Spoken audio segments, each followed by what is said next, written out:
Golden State Media Concepts bring you Book Review Podcast, a haven for bookworms of all ages and the widest genres, from mystery to memoirs, romance to comedy, fantasy to sci-fi. If you love to read, this is a podcast for you. It's the Golden State Media Concepts Book Review Podcast.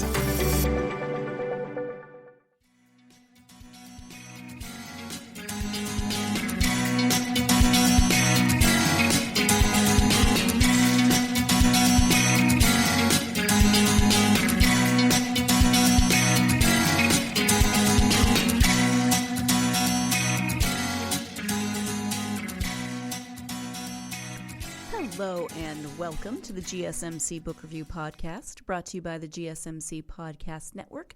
I am your host, Sarah. I hope you have had a wonderful weekend. I hope you've been able to do something that brings you joy, whether that's reading, as I always want you to be doing, but it doesn't have to be reading. It could be doing something else, walking, binge watching, any number of things. I had a productive weekend, a non-productive weekend. Is it terrible that I can't remember which it was? I mean, it must have been productive. I know I got stuff done, but I can't remember what it was, so it couldn't have been terribly exciting. And really, do you want to hear that I got laundry done? Actually, you know what? I do have to brag on myself a little bit because not this weekend, but last week I did laundry. And I actually folded the laundry and put it away the same day that I washed and dried it. It's true. It was like a miracle, a small, minor miracle in my life. It probably won't happen again for many months, but hey, you got to take your small victories where you can find them, right? So I hope that your weekend involved victories, whether small or large, and that you were able to get out or stay in and do something that you enjoy.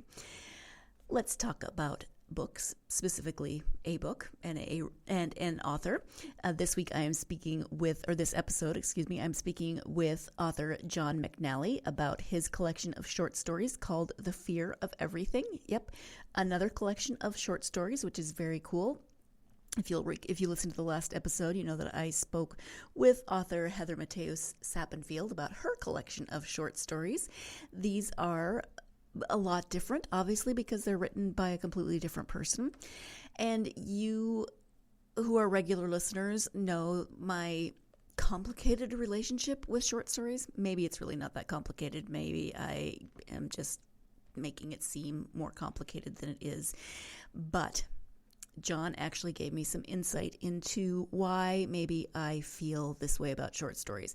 I mean, I think I knew this, but he put it into a phrase that really resonated with me. He said that short stories are like catching a glimpse of something out of the corner of your eye. And I thought, oh my gosh, yes, that is exactly what short stories are. And I think it's a quote from someone else, but if he may say it in the interview, so keep an ear out for that and see if he does say who that quote is from, or if that quote is from him. I don't know. I don't remember. And I didn't look it up. I apologize. But yeah, short stories are like catching a glimpse of something out of the corner of your eye. And for me, I don't like to just catch a glimpse of something out of the corner of my eye. I want to know what it was that I saw. I want to have that whole picture. And so for me, short stories are wanting more. I always want, if I like a character, if I like their story, then I usually want to know more. I mean, I've said this on more than one occasion that I am the type of person who would be more than happy to have an epilogue to each book that gives me the next 50 years of each character's lives, so that I know even more beyond the entire full-length novel what happens to the characters and their stories. So short stories, they're just they don't complete me. That's terrible. I'm sorry. That was a horrible joke. I apologize. You know what? Let me read you the back of the book, because you want me to move on, right? Yes. All right. A magician shows up unexpectedly at a grade school. Retirees answer phone calls from lonely latchkey children. A sleep study assistant speaks to a patient about his own afterlife experiences. Richard Russo wrote of troublemakers. John McNally is an electrifying writer whose stories burrow under the skin. His world becomes our world, his way of seeing ours. Resistance is futile. The same is true of these 9 stories that are by turns fantastical, hilarious, and heartbreaking. So there you have it, the description of The Fear of Everything. Again, it is a collection of short stories by author John McNally. And we talk a little bit about the fact that I'm very glad that he did not start with the second story in the short story collection, because that one was a little tough for me to read, even tougher than my complicated relationship with short stories. I'm very glad that he started with The Magician, and there is a bit of an element of magical realism in that story, and kind of that one really actually sucked me in, and I was like, cool, a short story that has ended in a way that I feel like of course I want to know more, but I felt like I actually had enough and was mainly content with the way that one ran its course. So that was a fun experience for me. And then the next one I was like, whoa, and I don't want to tell you too much about the next story. It's called The Lawyer, and I can't tell you too much. I don't want to give too much away because, wow. See, John, you have made me just lose all of my trains of thought, as if I ever had any trains that were on actual tracks and not derailed. But that is a fun thing and a good thing. Let's turn to the interview, okay? I apparently the minor miracle of me actually folding laundry in a timely fashion has made it impossible for me to now complete full sentences. So that does not bode well for the rest of my week. But let's go ahead and turn to the interview with author John McNally. Again, the book is called The Fear of Everything. Hi, John. Welcome to the podcast. Hi, Sarah. Thanks for having me. I am happy to have you here. We're here to talk about your collection of short stories called The Fear of Everything. Before we get to the stories, though, would you mind sharing a little bit about yourself, please? Sure. I grew up in Chicago. I write a lot about the Midwest. I've lived throughout the Midwest, and I currently live in southern Louisiana. I'm primarily a fiction writer. Been doing this for a long time, and I'm also a professor at the University of Louisiana at Lafayette, where I teach mostly PhD students in the creative writing program here. Fun. That sounds very interesting.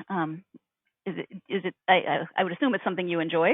Is it challenging? And yeah, I've been. I guess this is my 33rd year teaching, so I've been doing it for a long time.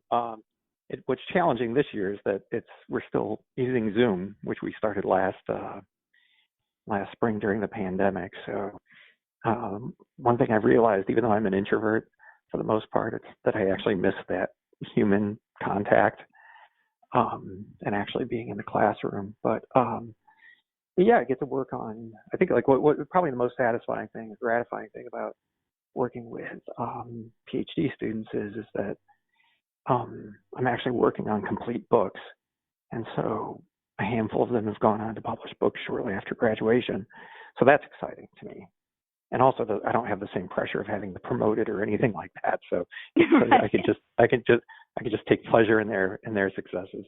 It's kind of like having nieces or nephews. You can right. You yeah, can it's all joy. them and then, it's not.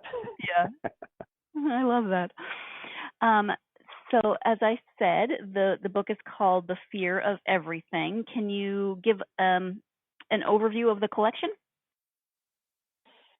Sure. So it's 9 short stories, but I wrote over a 10-year period. Each of my short story collections took 10 years. So short story collections are kind of an odd thing in that that they're written over a fairly long period of time. So what I've done is I've actually looked at like what other people have said about it, because they probably have a better idea of it than I do in that sense. So when one reviewer called it Tales of Subtle Terror, and somebody else called it Tales of Suburban Unease. And a friend of mine referred to it as a collection venturing into the weird and uncanny with shades of Richard Matheson and Ray Bradbury. And I think that's it, just to give a sense, maybe tonally. Although I would add that I think a lot of my previous books had a lot of humor in them, and I think that there's still humor in this beneath the kind of subtle terror, but more kind of dark humor. And so there's also one thing that I'm doing in this collection that I hadn't done previously is that some of the stories have fantastical elements. I'm playing with form a little bit in them in ways that I hadn't before. There's a historical story in here, so I was trying to kind of play with genre in different ways. So on the one hand, it's kind of a grab bag of different kinds of stories, but I think those descriptions are pretty good umbrellas for most of the stories in the book. I would agree. I think the subtle terror sort of resonated with me when thinking about the stories in the collection.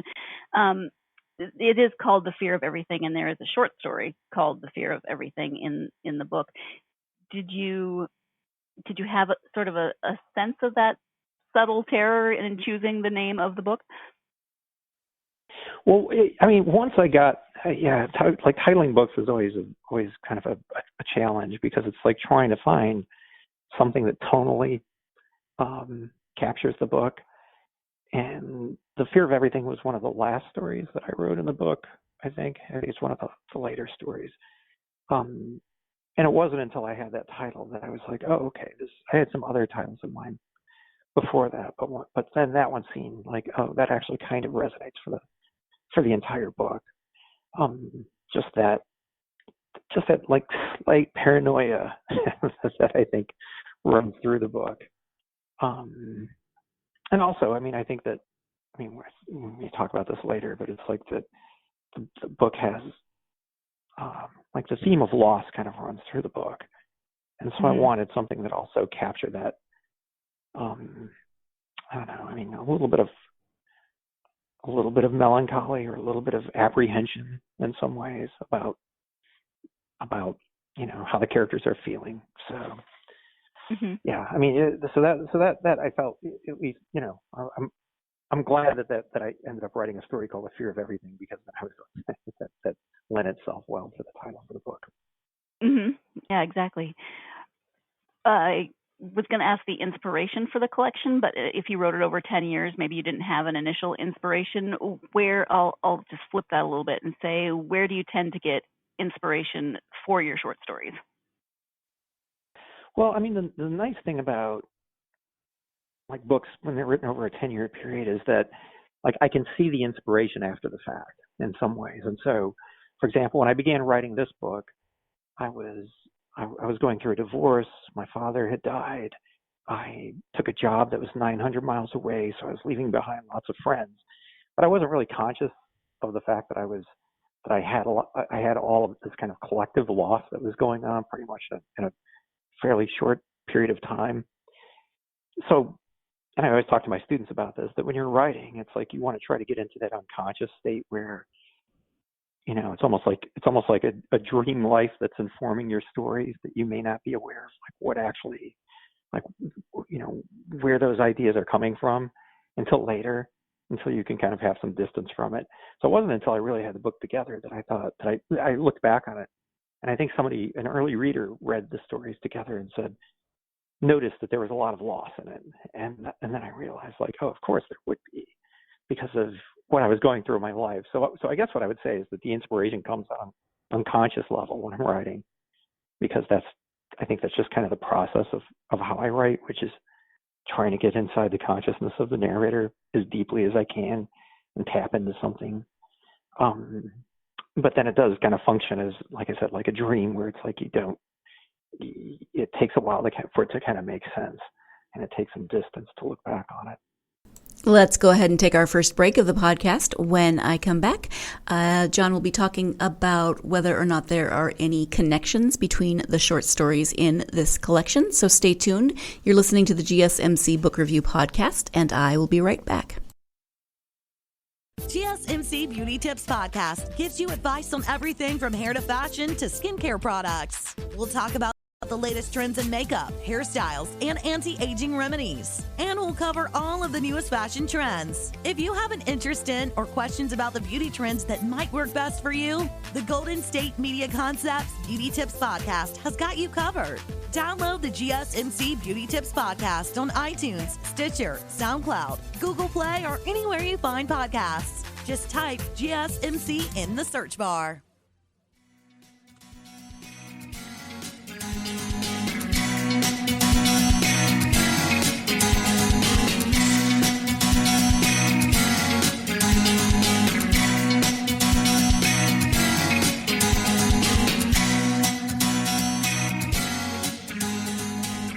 Welcome back to the GSMC Book Review Podcast. I am speaking today with John McNally about his short story collection, The Fear of Everything.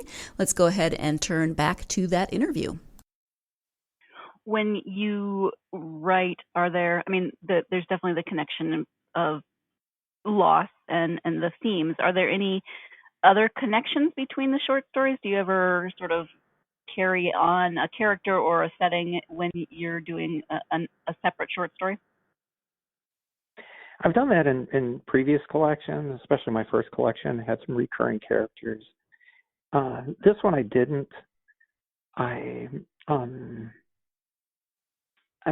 think the one thing I tried to do in this one that I think was, I was trying to push myself to do things I hadn't done. So either with form or with point of view. The first story is first person, plural. It's the we point of view. And I don't think I'd ever written in the we point of view before. So in that sense, I was inspired. It was more of kind of an, instead of like an emotional inspiration or a personal inspiration, it was more of like a technical inspiration of like trying to do something I hadn't done before. Mostly because right before I started this collection, I felt kind of burnt out on writing short stories. I'd written two of the short story collections over a 20-year period. I'd published probably about 60 short stories at that point, and I just thought, okay, I don't know what else to do with it. And then once I began writing the first story that ended up being part of this book, then I was kind of tapping back into like why I was writing in the first place, which was to have fun and to do, to explore different genres, but also to do kind of formal innovations by saying, okay, I'm going to have a story that's a triptych, or I'm going to have a story in a particular point of view. So that was exciting, and that kind of drove me to become more interested in the book. Maybe this is an odd question, but do you select the order that the stories go in, or is that an editor, or how does that work? I selected them. Yeah. Okay. I'm trying to think. I don't think I've ever had an editor rearrange the order for me. Yeah. So yeah, I selected them. Okay.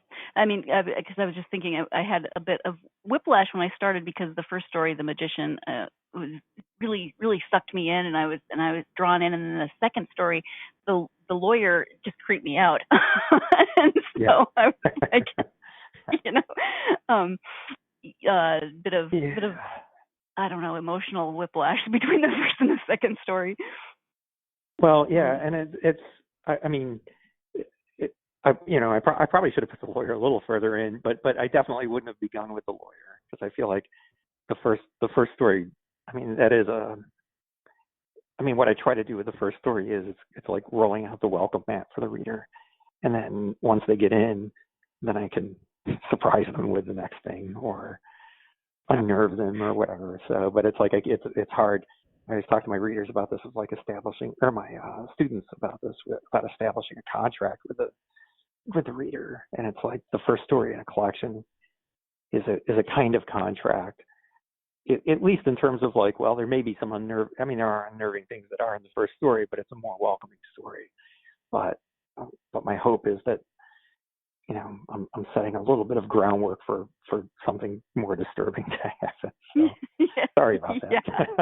No, it's okay. Thank you for not putting the lawyer first, because I think I would have been like, I'm not so sure about the rest of this book. Yeah.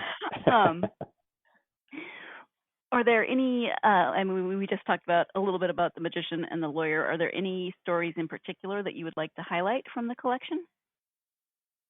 I mean, I feel, well, actually, I was going to talk about the magician, but maybe I'll just talk a little bit about the phone call, because the phone call was the first story that I wrote for the book, before realizing it was going to be a book.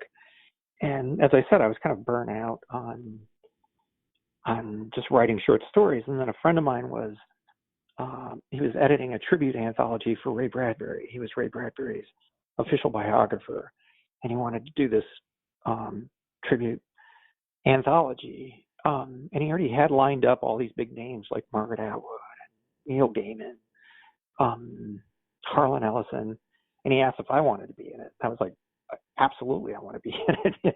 So, but then I was like, well, I don't really, mostly, pretty much everything I'd published, even though some of it was kind of a comic, it was in a realist mode. So I had to kind of think about, like, well, what would I do? And so with the phone call, what I remembered was 20 years earlier, maybe 23 years earlier, like in 1988, my mother died, and she was 54 years old. And I was really, really close to my mother. And about a year and a half after that, I was awake one night, and I just began writing a story called The Phone Call. And I stayed up all night, and I wrote it. So this would have been like 1990, 1991. And I printed it up with an old dot matrix printer. And it was a very cathartic story about, I don't think it was that good of a story, but it was a really cathartic story about just kind of dealing with my mother's death. But it was a grieving son who's trying to contact her and warn her about things. And the vehicle through which he does that is a phone. Anyways, I went to go look for the story a couple days later, and I couldn't find it.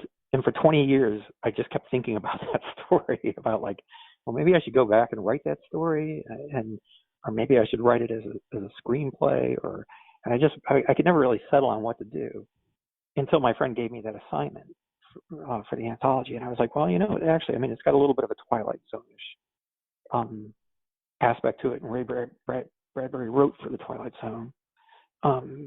So I decided to do that. And it was interesting because it's like I went back, and it's from memory, it was like it was a much denser, more complicated story that I wrote 20 years later. And I felt like I caught up to my ability to be able to write that kind of story that I had tried earlier, and wrote it and sent it to my friend. And then when I was packing to move to Louisiana a couple of years later, I found the original version that I had lost 20 years prior. So, which in and of itself is almost kind of Bradbury-esque.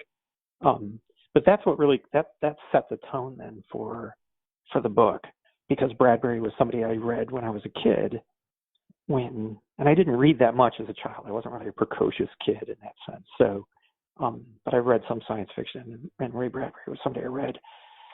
And so I thought, well, what if I just write a book? What if I write a book that really kind of taps into why I began writing in the first place, which is to do all of these kinds of things that I might not have done in a previous collection.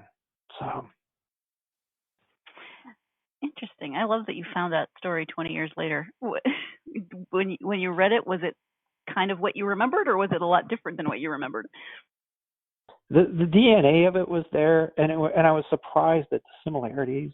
There were a lot of things I didn't really change, and so again, it was just kind of from memory, being able to kind of access that and kind of stick to it. It's just that it's the newer version is just much more fleshed out and more complicated in terms of the machinations of the plot.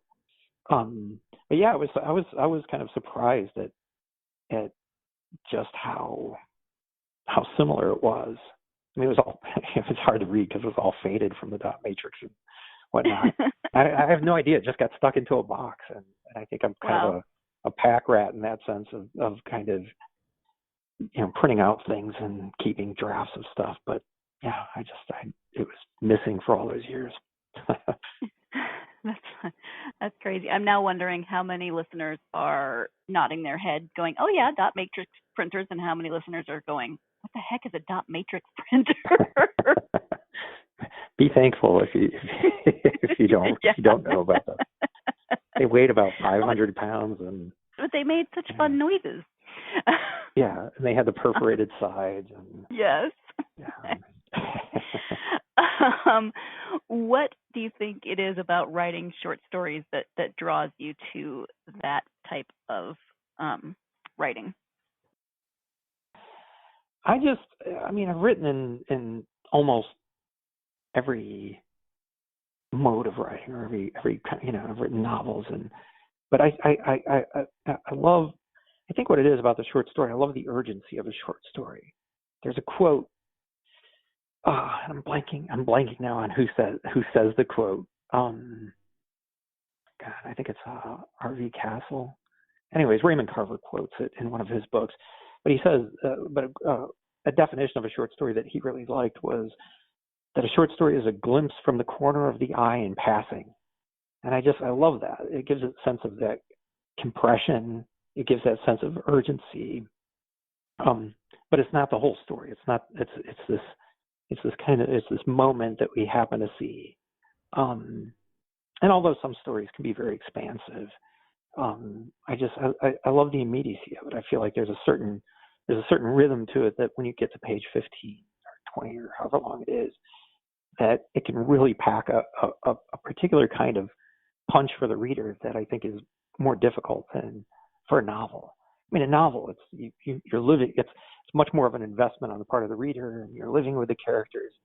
But it's hard to have that same cumulative effect at the end. I mean, you get like little punches here and there throughout, but yeah, there's just I think the urgency of that feeling of like, this is the story that I have to tell, or this is the story that this character has to tell. Whereas in a novel, there's a kind of, I don't want to say necessarily like flabbiness to it, but there is. There's just, it can go off on tangents. It can do all kinds of different things, but it can't maintain that sense of urgency that a short story can. And as a form, I think I understand the short story better than any. And I probably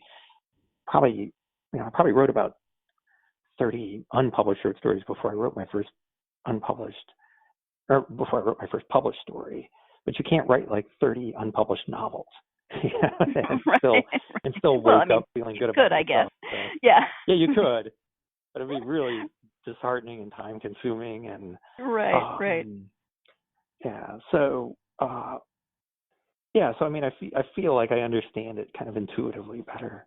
Like a novel is still, even though I still write them, I'm still trying to wrap my head around them. I really like that that description, the something that you see, out of the corner of your eye. I think that's one of the best descriptions of a short story that I have heard. So, yeah, thank you for that. You mentioned that there are elements of the fantastical in your stories. Can you talk about how you use that fantastical, that magical realism to impact your stories? Sure. Yeah, I mean, I would say like my stories are kind of magical realism light. It's like it's not like reading Gabriel Garcia Marquez or reading somebody who has like much more fantastical things in them, or somebody like Amy Bender, perhaps. I use it in a really, when I do use it, and not every story does it, but I try to limit it to something.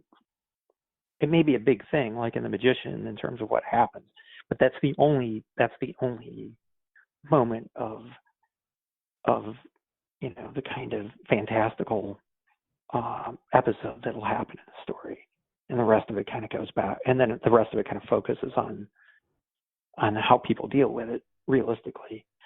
But I think I've always been drawn to that. I mean, I'm drawn to, when I was a college student, reading 100 Years of Solitude or reading Gabriel Garcia Marquez's short stories. And so I wanted to play with that but to try to do something slightly different in it, with it. So, I mean, it would be like a Raymond Carver story with like a little bit of fantastical element in it. So it's not,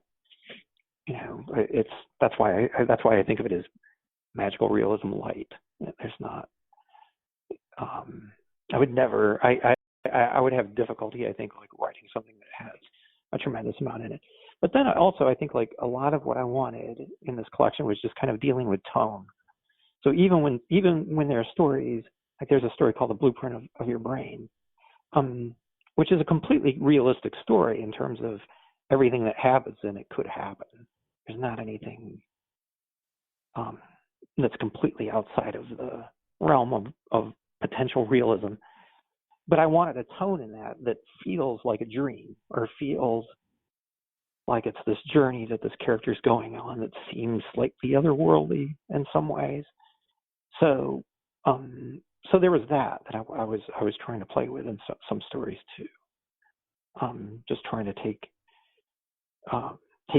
the reader on the same journey that the character's going through, that feels like something, even if there's nothing fantastical happening, it feels slightly fantastical. And in the first place, the first magazine I submitted that story to wrote back and said, "We don't know what this is. Is this science fiction? Is it fantasy? Is it?" And that's exactly what I want you to feel. Like you're not Right. entirely, there's nothing vague about what happens, or there's nothing mysterious in the sense of like, what's this character doing? But I just wanted that tone. All right, time for that second break of the podcast. When we return, John will be talking about some of the research he does for his writing. So stay tuned. You're listening to the GSMC Book Review Podcast, and I will be right back. Still on the search of that one true love? On the limbo in this crazy world of dating, marriage, relationships? Well, listen to the Golden State Media Concepts Relationship Podcast, your one-stop podcast for everything about relationships.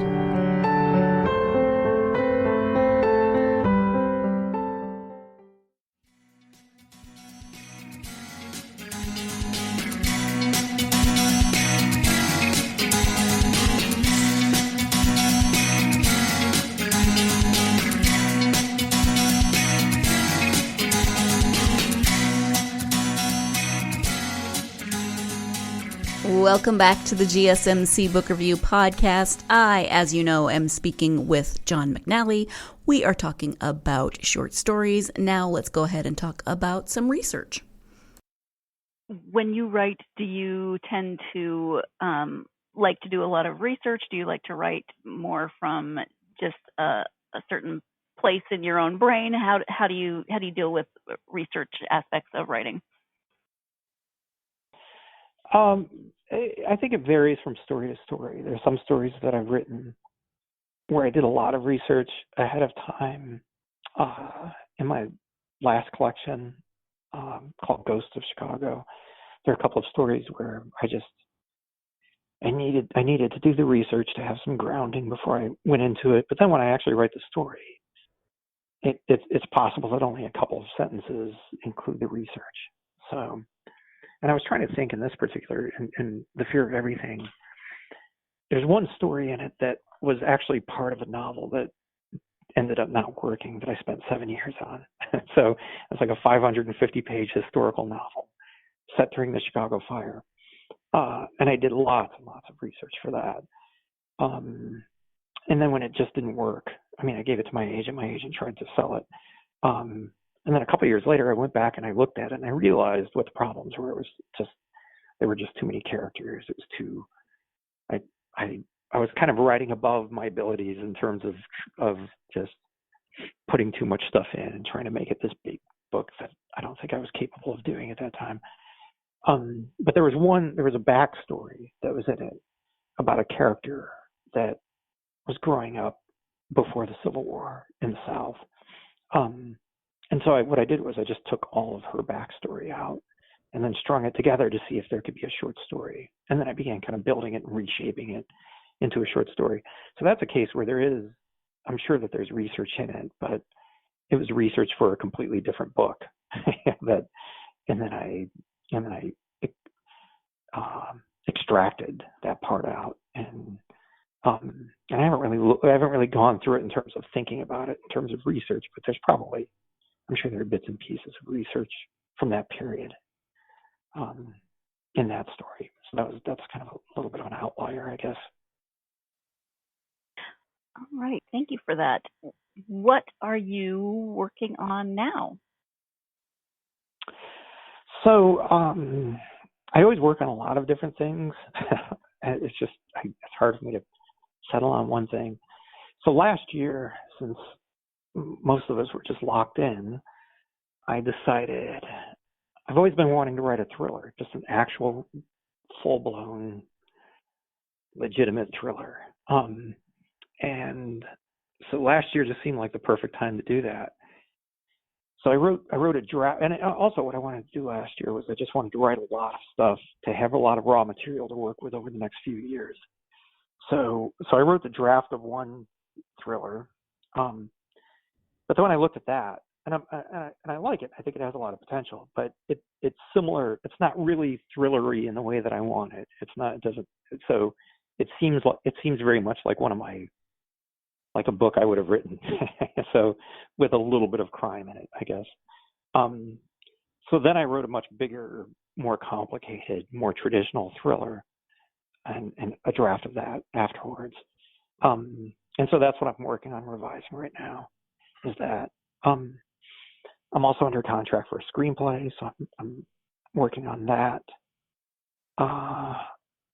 So those are probably the main projects right now. I've got some other projects that are like in progress that I'm trying to make decisions about whether to work on or not. But those are the novel and the screenplay are the two things that are kind of taking up most of my time. Okay. Have you written a lot of screenplays?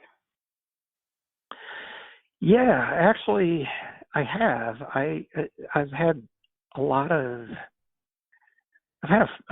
fair number in development and or attached to producers or attached to different people, and I've co-written with a lot of good people, but usually something kind of falls apart at some point. So, like a director's come and go, or it's hard to get casting for it, or just there's so many pieces of a puzzle that are completely out of your hands when you're doing trying to get a screenplay into production. So but I feel good about the one that I'm working on now, just in terms of, I think it's a production company that has a good track record of getting things into production. I like their movies that they've done, so I'm pretty optimistic about that.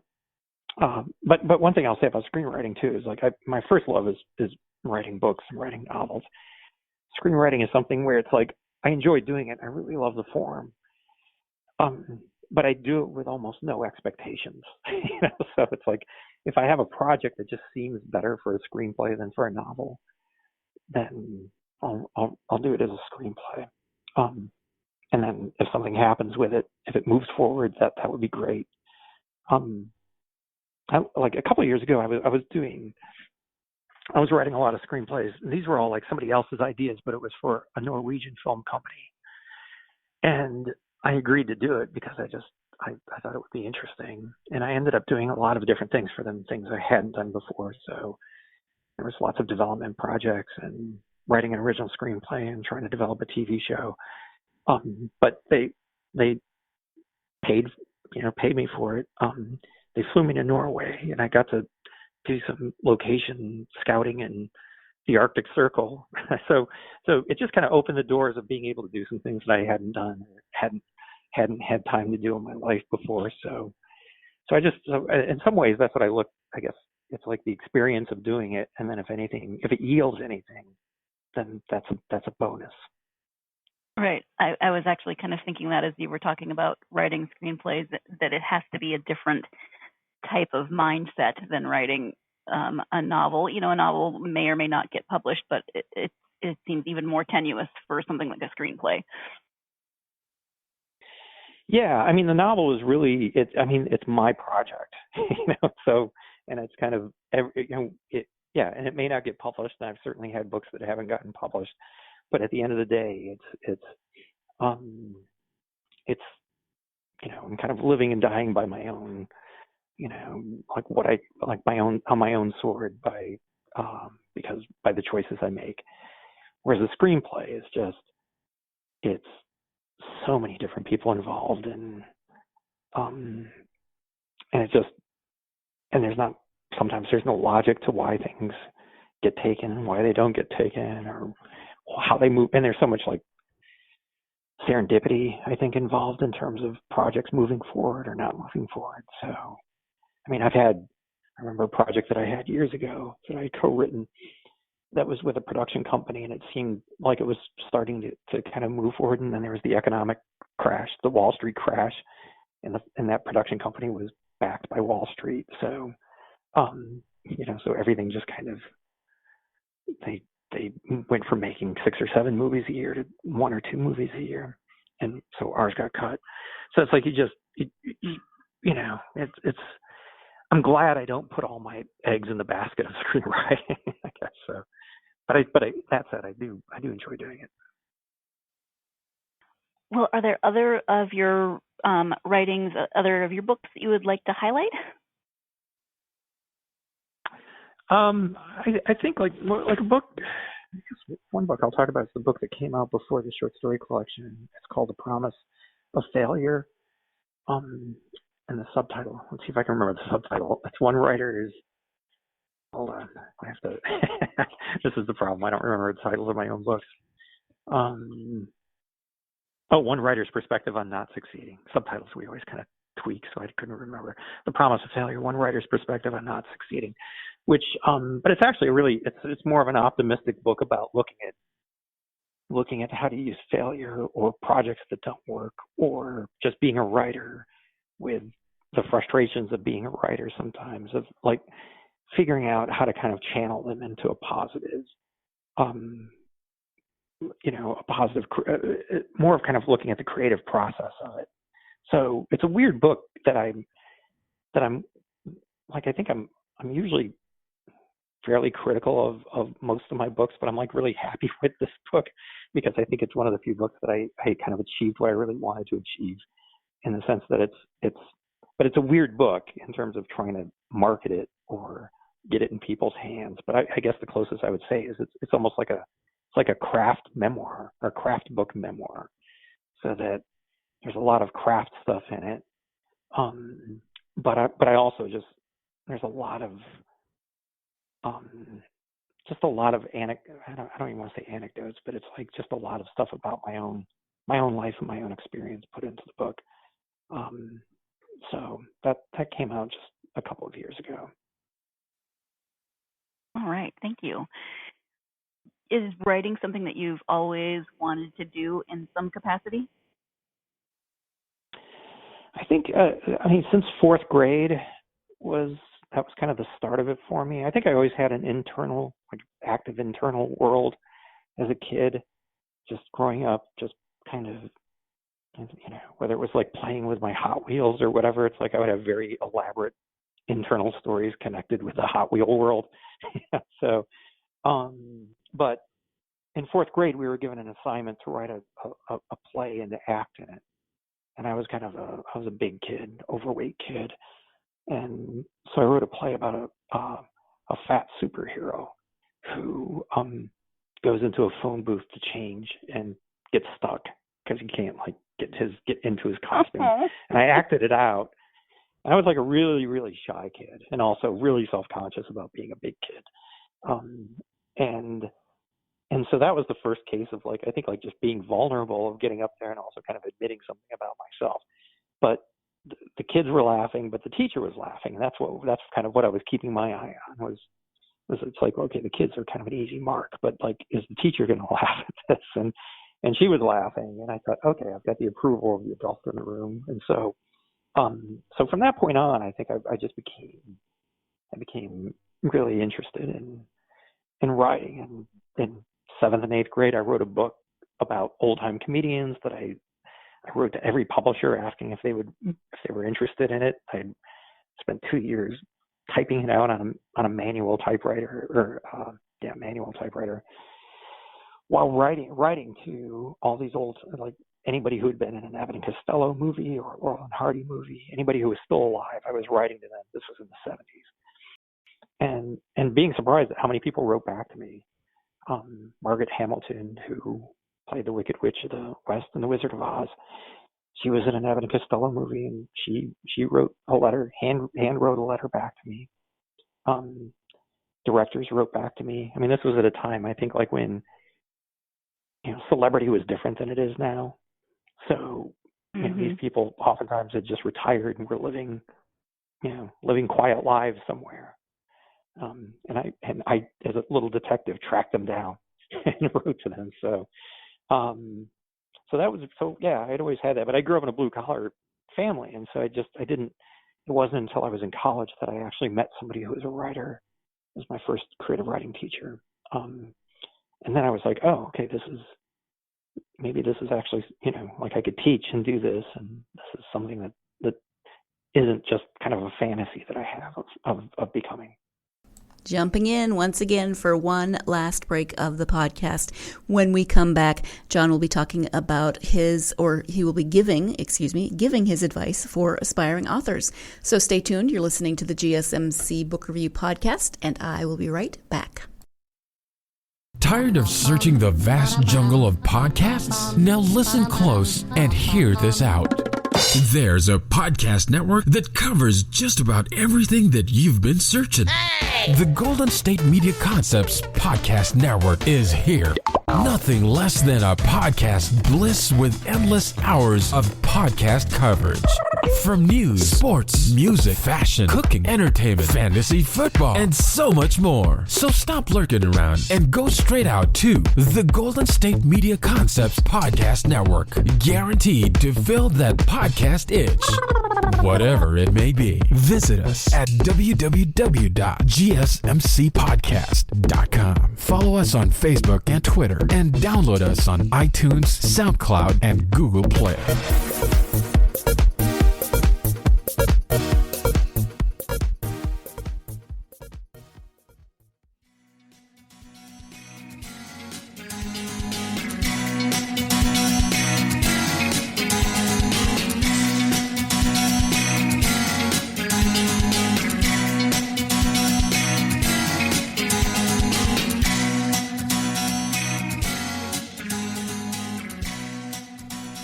Welcome back to the GSMC Book Review Podcast and the conclusion of my interview with author John McNally.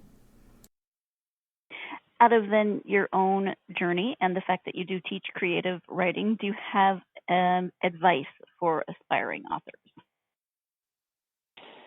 Well, my two kind of go-to pieces of advice. One is to try to create a habit, and I think it's difficult to kind of get into that, like to access the internal world of a character if you're doing it piecemeal. But even if you do it just for like even if you have only 15 minutes a day, I think doing it consistently is better than, doing 8 hours one day and then taking a couple weeks off or a couple months and then coming back to it. I just find it it's easier to kind of tap into your unconscious mind when you're doing it every day, but it's also easier to create that kind of momentum that makes you want to keep going back to the page.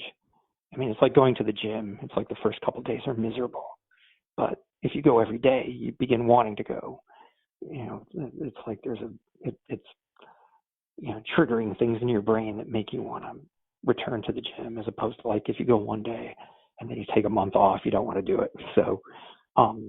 So like creating that habit, I think, is like a good thing, having some sort of routine, even if it's just a little bit each day. And the other thing I always say is watch your overhead, because it's like the idea of like putting yourself in too much debt or taking out a lot of student loans, which I was guilty of. What I found was that it's just like time is a writer's most valuable commodity. And if you're constantly working, or, you're trying to pay bills that you racked up in college or whatever, it becomes harder and harder to find that time. And there are times in my life where I was working 3 jobs and selling plasma, and and I was having to wake up at 4:30 in the morning just to squeeze in 15, 30 minutes of writing. So that's a piece of advice just from my own history of like, don't do what I did, like try to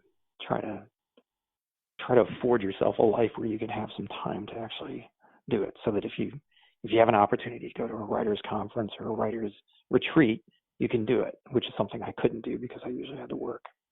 So. All right. Thank you for that. Slightly off topic, but I was curious about the author picture on the back of The Fear of Everything. Who drew that? Keith Rosen. He's a fiction writer and a artist, and he so I had met him a few years ago, and I knew he used to do he does a lot of artwork for bands, whether it's CDs or posters. I think he used to do like a lot of posters for like punk rock shows, things like that. So anyways, he was on Facebook. He was offering, I think it was, I don't know if it was like $100 a pop or something, of just doing a portrait of the person if they were interested. And then I just began, and I'd hired him to do the artwork for the book, the graphic. Just all the design work and everything.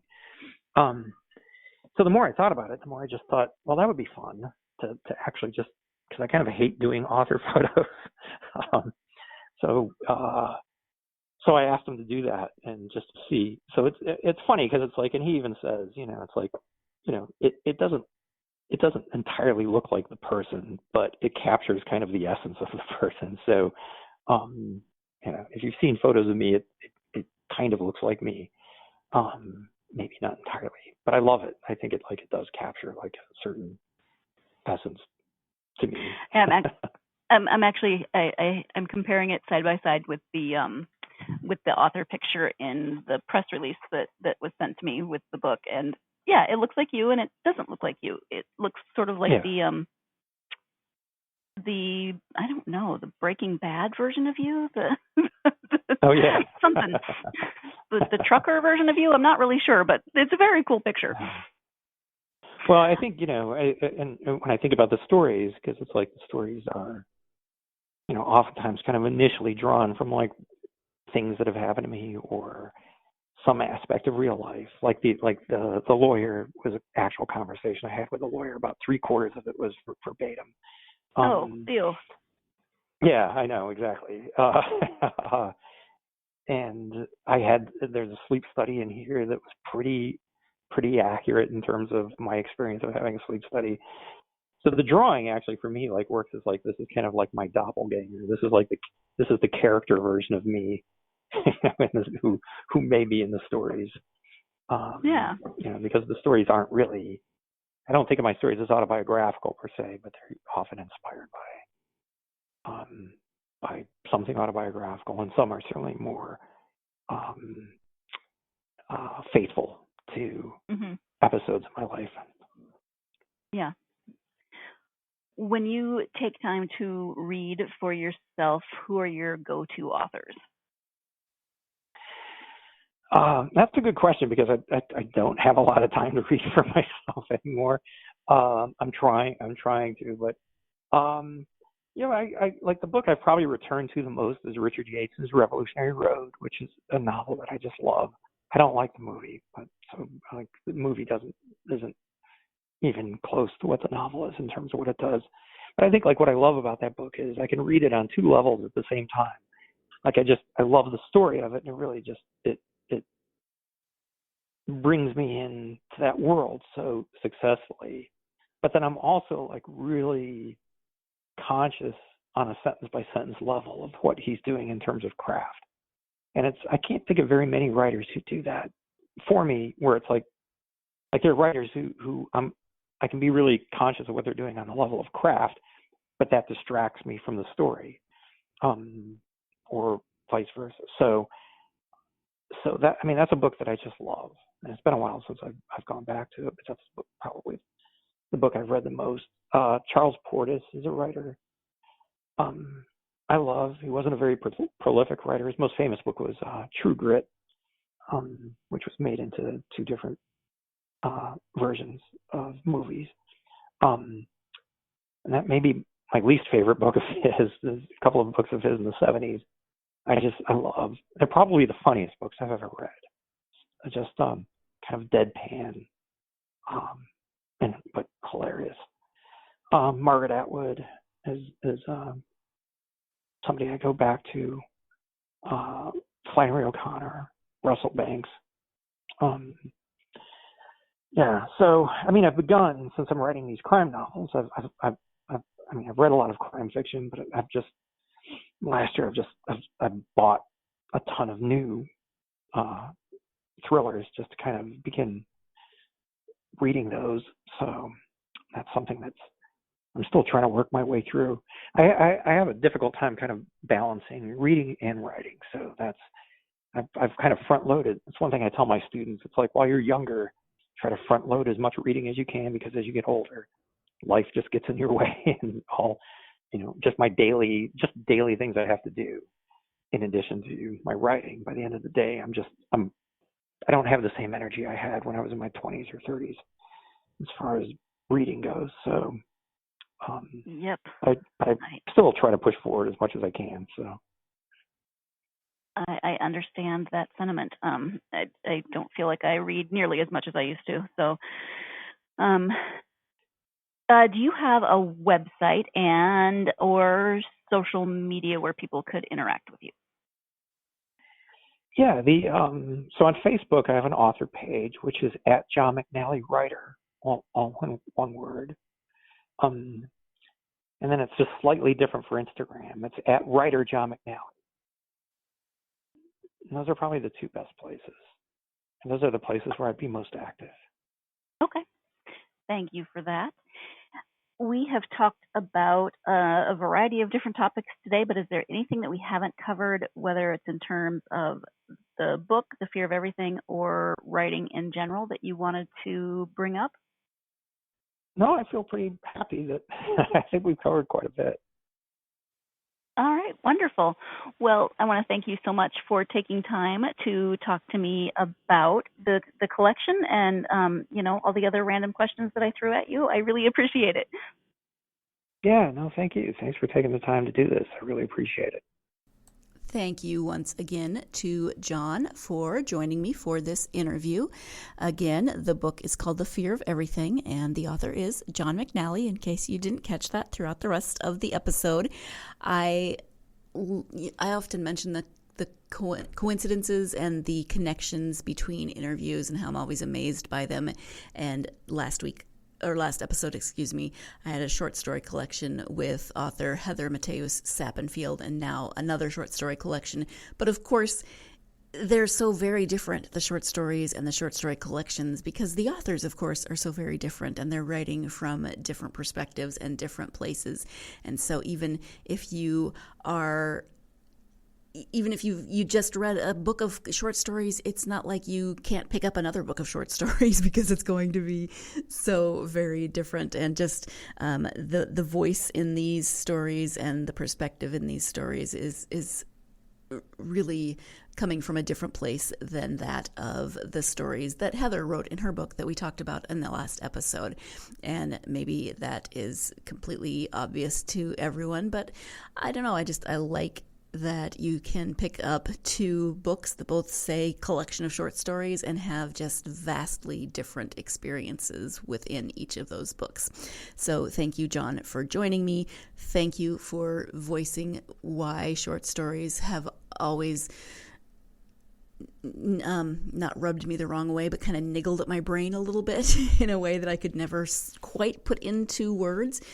Appreciate that. I will always remember you for giving me that perspective. So thank you so much. As always, thank you to you, my listeners, for joining me. You are always appreciated as well. If you are a fan of the podcast, you've heard me say this before, but if you would be willing to help us out, a review would be great. 5 stars would be awesome, but A review would be great, whether that is written or you just give us some stars. That helps us to get the podcast out to more book lovers such as yourselves. Also, if you could follow the podcast on social media, GSMC Book Review Podcast, Facebook, Instagram, and Twitter. Love to hear your thoughts on what you're reading. Love to hear your thoughts on author interviews. If you have read any of the books from the authors with whom I speak, etc. I like hearing from you. So please come hang out with me on social media. Please join me for the next interview when I will be speaking with author Soraya Wilson about 2 books. One is called Roommate. The other is The Seat Filler. They are romantic comedies. So we are switching gears once again, moving from short stories to romantic comedies. You know I love me some romantic comedies, and these are really fun. So definitely join me for that conversation with author Soraya Wilson. In the meantime, I hope that your week continues to go well and that it involves not only laundry that gets folded and put away, but plenty of time for you to get lost in a good book. Thanks. You've been listening to the Golden State Media Concepts Book Review Podcast, part of the Golden State Media Concepts Podcast Network. You can find this show and others like it at www.gsmcpodcast.com. Download our podcast on iTunes, Stitcher, SoundCloud, and Google Play. Just type in GSMC to find all the shows from the Golden State Media Concepts Podcast Network, from movies to music, from sports to entertainment, and even weird news. You can also follow us on Twitter and on Facebook. Thank you, and we hope you have enjoyed today's program.